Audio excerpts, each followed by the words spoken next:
तनिक दाऊ को बुलाना। जैसी आपकी आज्ञा राधा रानी।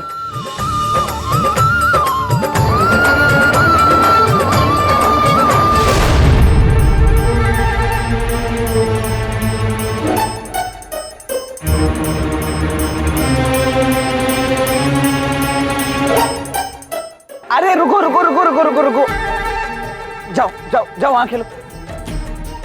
कान्हा ये कैसे संभव है? ये इतने सारे लोग यहाँ कैसे? दाऊ दाऊ दाऊ दाऊ दाऊ दाऊ, शांत हो जाइए, शांत हो जाइए, शांत हो जाइए।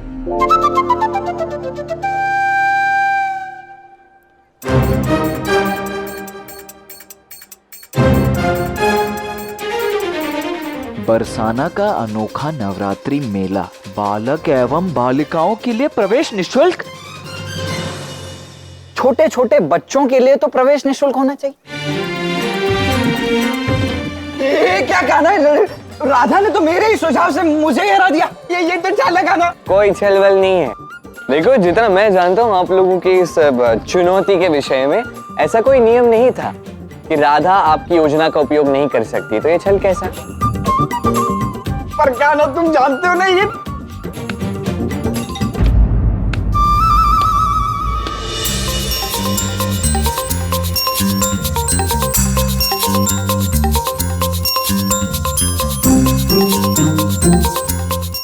बचा लो कान्हा, बचा लो मुझे, बचा लो बचा लो बचा लो।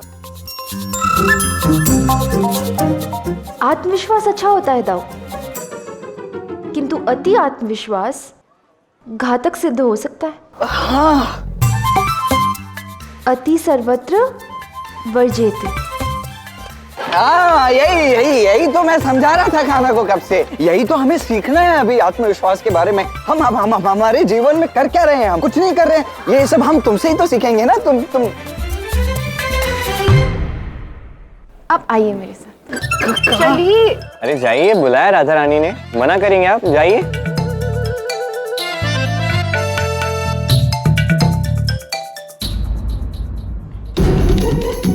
आइए दाऊ, ये लीजिए, ये है आपका दंड।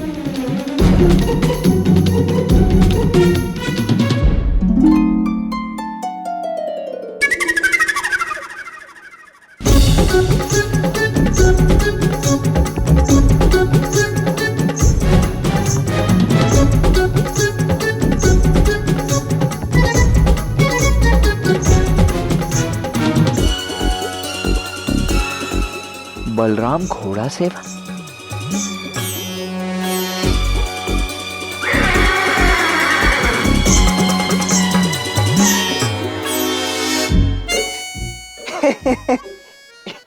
ये क्या है राधा?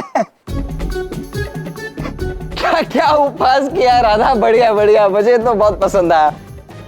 अरे याद है वो मेरी दुकान पर छोटे छोटे ग्राहक बच्चे मेरी प्रतीक्षा कर रहे होंगे ना। आता हूँ। हाँ चलो। कहाँ जा रहे हो? अरे रुक जाइए। जो चुनौती अपनी राधा रानी को दी थी, उसके अनुसार आपको दंड क्या मिलने वाला है मैं बताना चाहूंगा। राधा रानी, क्या मेरे पास आज्ञा है? अवश्य। धन्यवाद।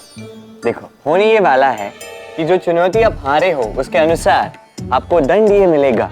इस मेले में उपस्थित प्रत्येक बच्चे को अपने पीठ पर बिठाकर अश्व बनकर निःशुल्क सवारी करानी। क्या मैंने उचित कहा राधा रानी? नहीं। और दाऊ, ध्यान रहे, कोई भी बच्चा दुखी होकर नहीं लौटना चाहिए।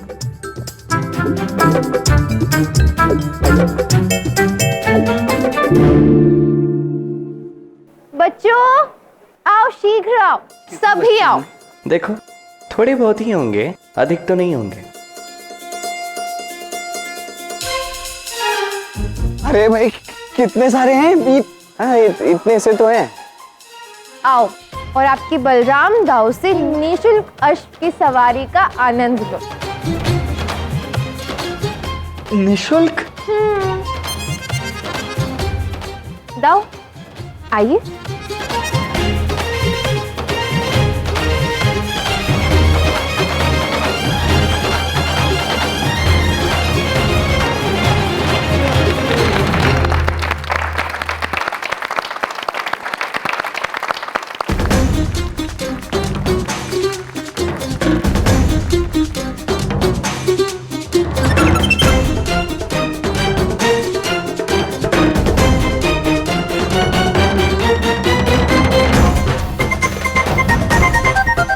अब आप ही जाइए।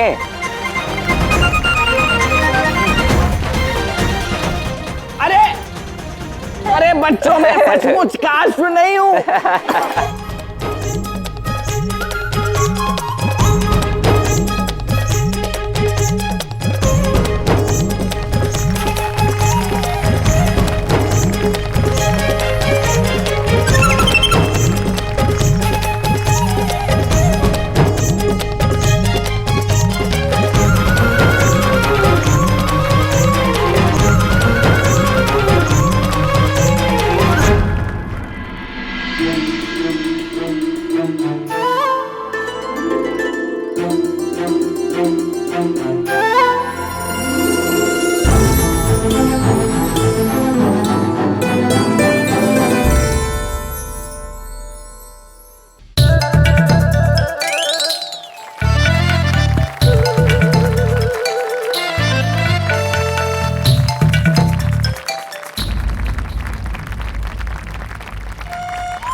तो किसे चाहिए खिलौने?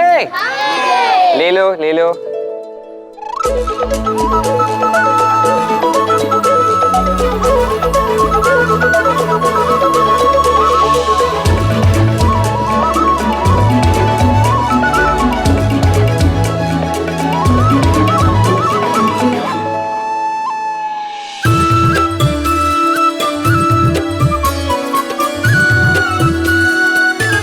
आइए राधा रानी आई, राधा रानी के लिए तालियां बजाइए और सब मेरे साथ प्रणाम कीजिए। बोलो प्रणाम। तो राधा रानी, मेरी दुकान पर आपका बहुत बहुत स्वागत है। बताइए आपको क्या चाहिए। हमारे पास सुंदर सुंदर कलाकृतियां हैं, उच्च कोटि की कलाकृतियां हैं, बहुत सारी चीजें हैं। हमारे पास यहाँ पे सुंदर कढ़ाई काम वाले वस्त्र हैं। आप बस बोलिए आपको चाहिए क्या। अच्छा, तो मेरी बनाई हुई वस्तुएं तुम मुझे ही बेचोगे?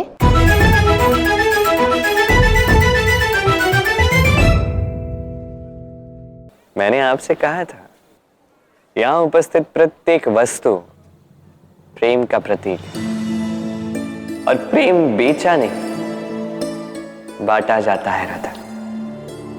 मैं तो बस इन बच्चों में प्रेम बांट रहा हूं और बदले में वो जो भी हमें दे वो ऋण चुकाने में हमारी सहायता करेगा, बस।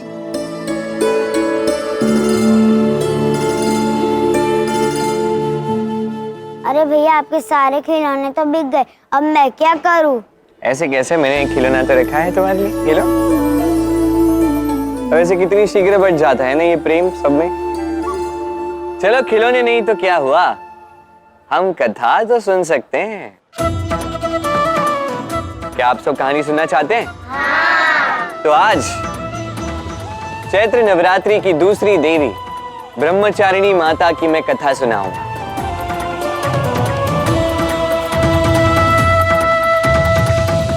तो कथा कुछ इस प्रकार आरंभ होती है। देवी पार्वती भगवान शिव से विवाह करना चाहती थी। जब उनके माता पिता को उनकी इस इच्छा के विषय में जानकारी प्राप्त हुई, उन्होंने मना कर दिया, साफ मना कर दिया। किंतु ऐसे में देवी पार्वती नहीं मानी। शिवजी से विवाह करने के लिए उन्होंने 5000 वर्ष तक कठोर तप किया। वो एक ब्रह्मचारिणी का जीवन जीने लगी। अब ये बात सुनकर शिव जी पार्वती की ओर आकर्षित हुए, उनसे भेष बदल कर मिलने लगे। बहुत प्रयास किए पार्वती का मन बदलने के लिए, उनका ये निश्चय बदलने के लिए, किंतु पार्वती ने एक नहीं सुनी। उन्होंने शिव के विषय में अर्थात स्वयं के विषय में जानकारी दी, किंतु फिर भी पार्वती ने उनकी एक नहीं सुनी। वो अपने निश्चय पर अटल रही और अंततः शिव जी को पार्वती के समक्ष उनकी प्रेम, उनकी निष्ठा के समक्ष झुकना ही पड़ा। उन्होंने पार्वती के प्रस्ताव को स्वीकार किया। अपने प्रेम की प्राप्ति के लिए पार्वती ने जो कड़ी तपस्या की, सर्वस्व के साथ साथ अहंकार का भी त्याग कर दिया। पाने को ही प्रेम को ही ब्रह्म समझकर जब प्रेम की ओर चली, तभी वो ब्रह्मचारिणी कहलाई। तो ये थी कथा। प्रेम अर्थ समझाएगी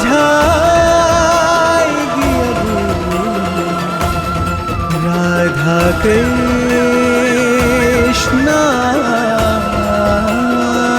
की प्रेम। प्रेम में अहंकार के लिए कोई स्थान नहीं होता राधा।